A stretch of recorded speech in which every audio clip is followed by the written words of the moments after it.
the last hurrah for Big Ben at Heinz Field. Plus, we are going to talk about the playoff matchups that we want to see. Also, y'all had your fantasy championships. I hope y'all won. We'll talk about some of the all-pros for fantasy over the course of the season here on the Locked On NFL podcast. You are Locked On NFL, your daily NFL podcast. Part of the Locked On Podcast Network, your team every day. What is going on, football fans? It is the Locked On NFL podcast, and Luke is already laughing. Welcome in, everybody, to another Tuesday edition here at Locked On NFL. So grateful that you are here with us, and thank you very much for making Locked On NFL your first listen of the day. Every day, don't forget we're free and available on all platforms, including on YouTube as well. He is Luke Braun at Luke Braun NFL. I am Ross Jackson at Ross Jackson. Nola, Luke, of course.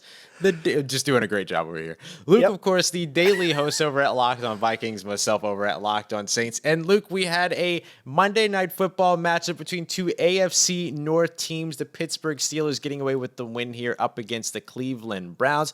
Big Ben's final game, clearly emotional at the end of it, but it feels like the Browns might be in a little bit of trouble. Yeah. It sure was something resembling football. Look, the Monday night games have been hit or miss, obviously, right? Sure. And, like, as a Vikings fan, who am I to talk? Because we put up a stinker a couple of weeks ago there, too.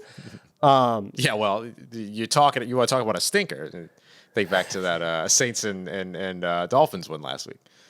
Yeah. Or don't. Yeah. Well, we came right back on prime time and pissed down our leg. Anyways, back to the Browns, who are doing extremely similar things to what the Vikings are doing. I think Baker Mayfield took 9 sacks in this game. TJ Watt almost broke the record. Yeah. And he's now over 20 sacks in a season, which is a very, very rare thing to do. He's among rare company.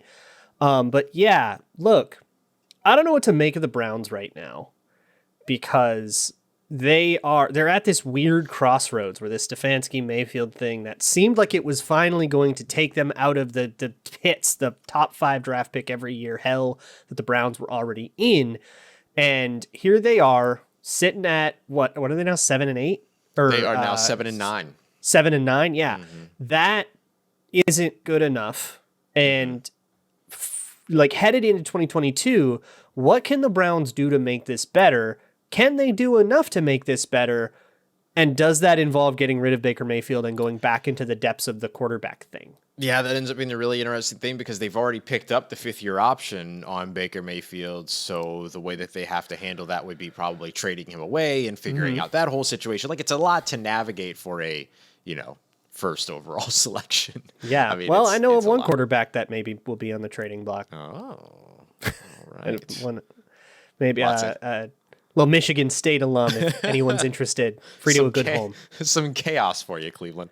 Perhaps. So the Steelers get away in this one with a 26-14 victory over the Cleveland Browns. 15 straight seasons for Mike Tomlin. No losing seasons. That's pretty absolutely outstanding for an NFL head coach. Not bad for a guy they were asking if he was going to take a college job.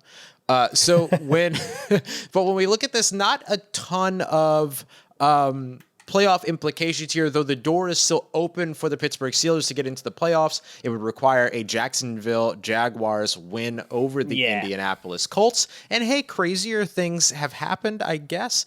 But Ben Roethlisberger threw 46 passes in this game for only 123 yards. Just want to make sure I highlighted that. You got 188 rushing yards from Najee Harris, who had the big ceiling touchdown at the end as well on a 3rd and short.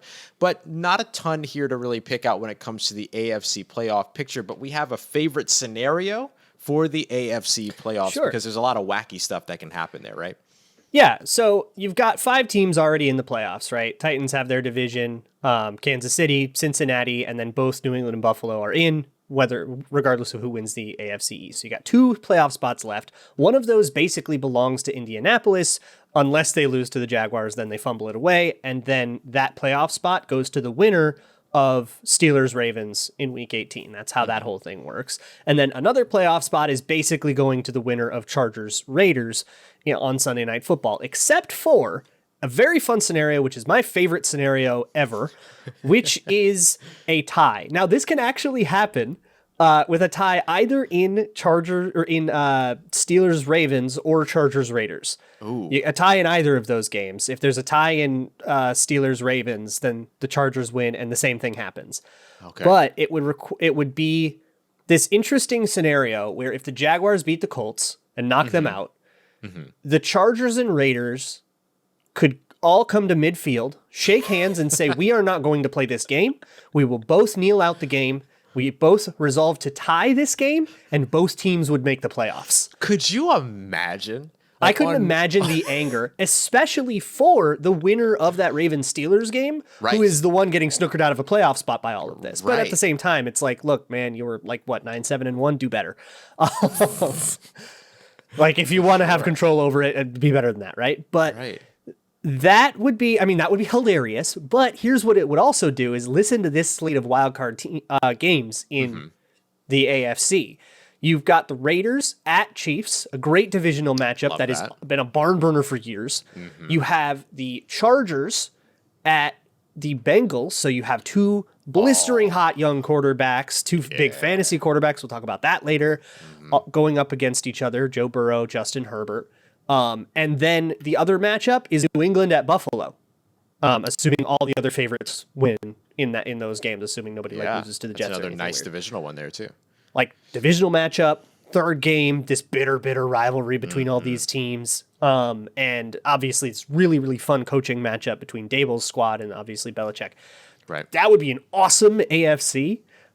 It would just require something deeply unprecedented for two division rivals to shake hands and say, let's kneel this one out and not play each other, which won't genuinely happen. tie. Like, cool. They could genuinely tie. You know Both of these teams absolutely have that much chaos in them. That would be an absolutely phenomenal playoff scenario. I absolutely love that for the AFC. And I love that, like, in the midst of all that chaos, Tennessee just kind of chills with the number one seed. As long as they beat the Texans, they get the 1 seed. Right, yeah. They get Derrick Henry back probably in the divisional round then just kind of sit back, chill. Everybody gets nice and healthy, and they say, okay, bring it on, whoever just gets there. And that's the other nice thing about that, because you look at like the lowest seeds there. The 7th seed would be going up against the Kansas City Chiefs. So even if Las Vegas were to somehow pull that off, they would be beaten up. Same thing for the Chargers, who would end up going up against Cincy. And then New England and Buffalo would just beat the crap out of each other as well. Yeah. And so then they just get this beat up defense to run all over with a return of Derrick Henry. So not a bad situation for Tennessee either. And Tennessee has laid enough eggs this year where we know they have that in them. They could come out weird. They could come out with weird vibes after a bye, and then you could have some like heart-filled Raiders team that just come off this emotional win against Kansas City with all the momentum slugging under an interim head coach and seeing let's do something unprecedented. Look, I could see anything happening in an AFC that is carved out like that. Yeah. I would love to see something like that. But again, it requires the Jaguars to beat the Colts, which is definitely the most unlikely thing in this whole scenario, not the tie. Yeah, somehow that's more unlikely than the tie. So speaking of likelihoods, if you want to... Wait a minute. Is that the wrong one? Was I supposed to do Were you going to Get Upside? Oh, yeah, it's Get Upside. Gotcha. So I want to do the same thing with you on the NFC. I want to hear your favorite NFC scenario, Ross. I know you got one cooked up for me. But first, let me talk to you about my new favorite app. It's called Get Upside. It's a free app on the App Store. And it's for whenever you have to go fill up at the pump, you can save a little bit of money. Get Upside will tell you where the participation gas stations are around you. Go out, get gas, fill up, take a picture of your receipt, upload it, and you can get up to 25 cents per gallon off at the pump. 25 cents a gallon, that adds up. If you drive a lot, that's like $200-$300 a month in cash back. No hook, no questions asked, no catch here. You just get that cash back. It'll process in a couple of days, and then you can pull out that money whenever you want. Direct deposit or Amazon gift cards or whatever. If you prefer that, you can do that. So head on over to Get Upside, and when you sign up, you can enter promo code TOUCHDOWN to get 50 cents off per gallon at the pump. That's twice as much savings. 50 cents a gallon off at the pump. If you're mad about gas being $3.99, boom, it's $3.49 now. So head on over to Get Upside, use promo code TOUCHDOWN, and start saving money. All right, everybody, rolling on with today's episode of Locked On NFL. Once again, it's a Tuesday episode. You've got Luke Braun, Locked On Vikings, at Luke Braun NFL, myself, Ross Jackson, Locked On Saints at Ross Jackson Nolan. Thanks, as always, for making Locked On NFL your first listen of the day. We went through Luke's favorite AFC playoff scenario. Now we're going to take a look over at the NFC, which unfortunately doesn't have any fun tie scenarios. I'm very sorry, Luke. We don't get any fun scenarios having to do with ties, but we do get fun wild card matchups if things go my way. So here's a scenario that I really, really like for multiple reasons. Yes, I'm going to pick the scenario that puts the New Orleans Saints in the playoffs. Come for me. Come at me. I don't care. So let's talk about why I'm choosing this, though. All right, because I think that these call matchups the cops would be on you. right. Yes, please send the FBI. Here's the reason why I like these matchups. So this is what the scenario needs, right? What the New Orleans Saints need in order to get into the playoffs is, well, to win. First of all, they'll have to beat the Atlanta Falcons in Atlanta, something they've done 10 of the last 14 times, so they should be okay there, hopefully. The Los Angeles Rams, however, need to be able to knock off the San Francisco 49ers at home. If that happens, and the Rams are in the second seed, Green Bay, of course, has their first seed in bye, but Rams are in the second seed. If Tampa wins against the Carolina Panthers, which should be pretty easy for them, they end up in the third seed. You've got Dallas in the fourth seed. In the fifth seed, you get Arizona. Philly, you get the sixth seed. That's basically the route for most of the playoff scenarios. The thing where places can really switch out is San Francisco, New Orleans fighting for the seventh seed. So in this scenario, the Saints get the seventh seed. There's some other situations, some things that can go crazy, and Dallas can get the second seed. There's a scenario where Tampa can get the second seed, all that. But this is kind of what I'm going for. And here's the reason why I like this sort of lineup for the wild card matchups. First of all, and I think every Rams fan wants this, and I think every New Orleans Saints fan wants this. The seventh seed versus the second seed would then be the New Orleans Saints traveling to SoFi Stadium in Los Angeles to take on the Los Angeles Rams in an attempt to, in a wild upset on the road, avenge their 2018 NFC Championship demons. Think they can get Greg Zuerlein on a loner? Yeah, right. Exactly. What's Tommy Lee Lewis up to? Oh, gosh. I'll tell you what Tommy Lee Lewis is up to. He's at home. I think that in this scenario, if we're going with your AFC scenario, then that means that unfortunately Miami doesn't make the playoffs. So with that being the case, the Saints would then get to travel to take on the Los Angeles Rams in SoFi Stadium with the opportunity to be able to play big time spoiler. Saints could potentially be getting their offensive line back by then. They get a couple of defenders back, some folks on the COVID reserve list, things like that. All of a sudden, they're a bit of a tricky team, particularly with that defense. Now, my other favorite matchup here that could be generated from this would be the sixth seed versus the third seed.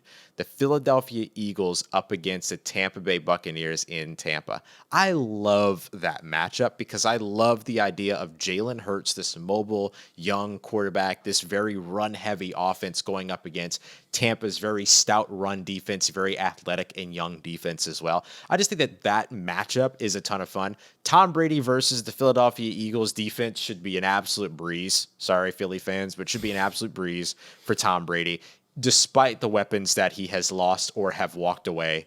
And so I think that matchup for me is another very fun one. Yeah, I like the young versus old angle there. Oh, for just sure. a little bit. Like, I don't know what to make of Jalen Hurts. Like, I don't know what to make of the Eagles at all.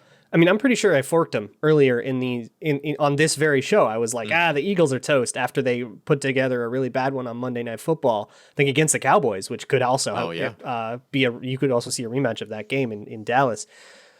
So I don't know what to make of them, but I want to find out what to make of them, and it would be really fun to see, like, all right, here's the GOAT. What do you got? Yeah. I mean, it could be a very, very fun game for sure.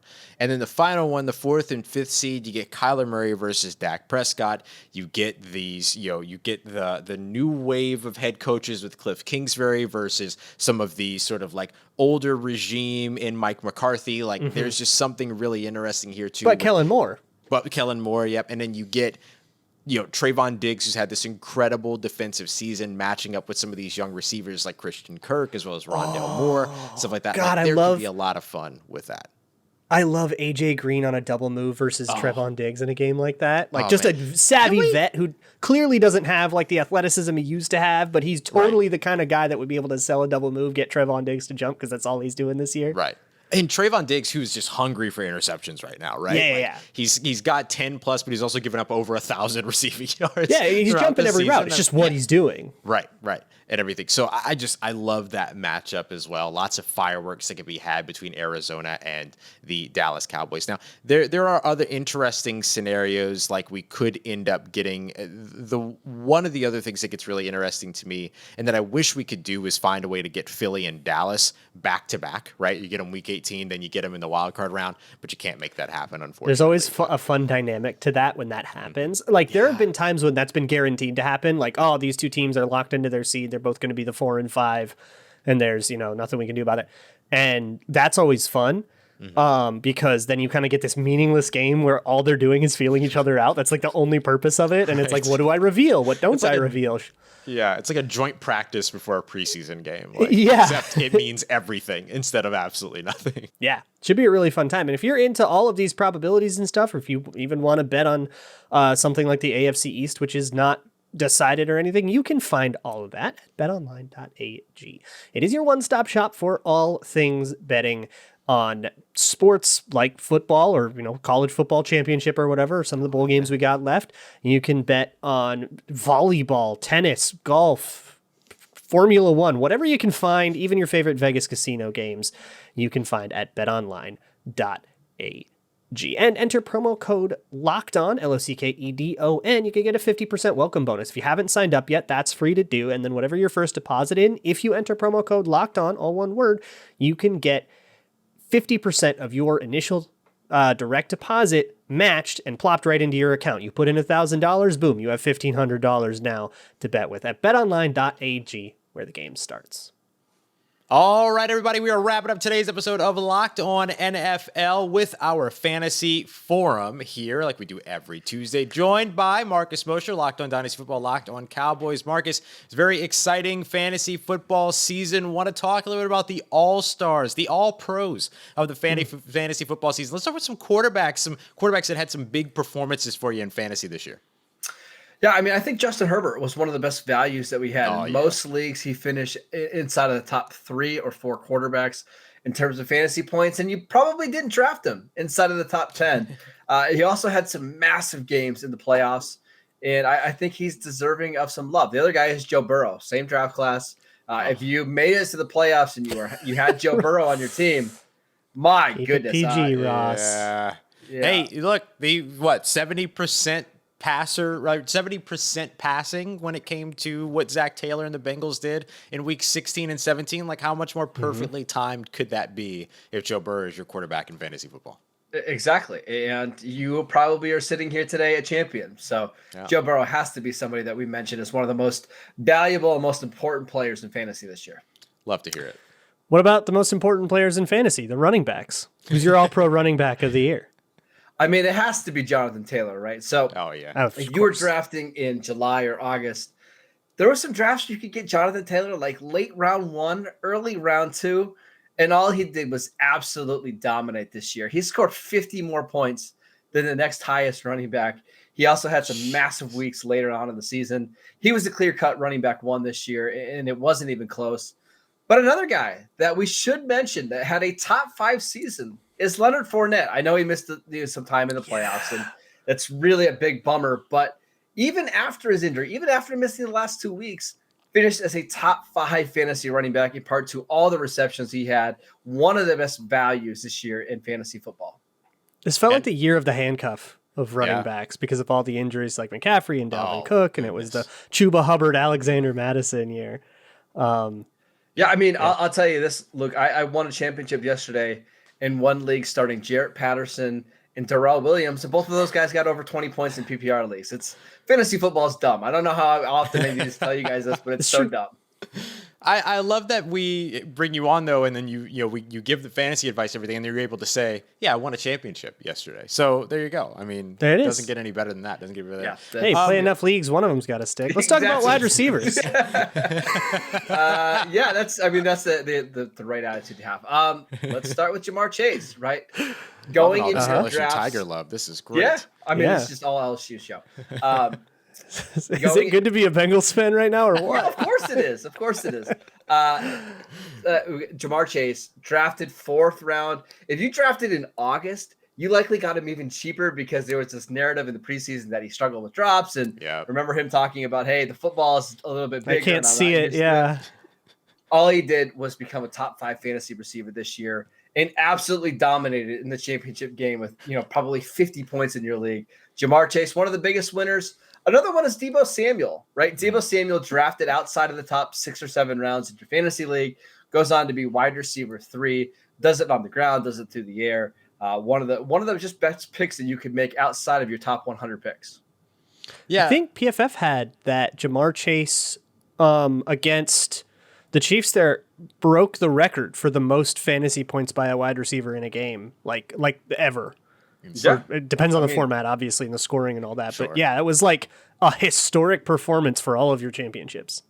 Exactly. And listen, I think we're going to have conversations next year about who should be the first receiver drafted in your fantasy drafts. And the conversation between Devontae Adams, if he stays in Green Bay, Cooper Kupp and Jamar Chase is going to be a lot of fun. Oh, I'm looking forward to that one. What's your early inclination of that conversation? I probably would stick with Cooper Kupp just because I think he's the safest option. The targets he gets are just, I mean, he's averaging almost 12 targets a game. Stafford is going to be back. There's going to be some familiarity there. I'll go with the safety of Cooper Kupp, knowing that 1,400 yards and double-digit touchdowns is pretty likely once again. Yeah, that makes a lot of sense. All right, let's talk about the guys that really matter, the tight ends. What about your big sort of all-star, all-pro tight ends this season? All right, I got 2 of them. We'll start with Mark Andrews, who finished the year as tight end 1. It's not all that surprising. However, Travis Kelce has been the tight end 1 for the last 5 seasons. Right. But Mark Andrews, in a lot of drafts, was being drafted as tight end 5 or tight end 6 after players like Darren Waller and George Kittle, and sometimes even Kyle Pitts, a rookie tight end. Mark Andrews had a phenomenal year, averaged 18 points per game in PPR leagues. And then Dalton Schultz. You likely didn't draft him at all. You picked him up off your waivers, finished as tight end 3 this year, averaging more fantasy points per game than guys like Pitts, Zach Ertz, Dallas Goedert. He actually outscored both George Kittle and Darren Waller on a total points per game basis. Dalton Schultz, one of the biggest winners from the tight end position. That's huge. What a big two big surprises at that position, I imagine. Out of nowhere. Yeah. Mm-hmm. All right, I got one more all around. Call it like the kind of the flex award, but who is the waiver wire pickup of the year? I have mine, and I think I know what the answer is, but I'm curious to hear. Yeah, the correct answer, I think, is Cordero Patterson, right? Yeah, I mean, easy. Not only was he a guy that you didn't draft, but you picked him up, and he actually has flex appeal because you can start him at multiple positions, at least in most fantasy leagues. Finished as the number 7 running back this year, was super consistent all season long. I don't know how we can say anything more about Cordero. We love him here on this show. And I'm excited to see what he does next year with the Falcons, assuming he returns in free agency. Oh, I think he has to. I mean, honestly, he had a whole career revitalization out of nowhere. Yeah. He's the only team that figured him out. Yeah, it's really incredible their usage of him. And I dare say the same. I just want to say this really quickly before we go.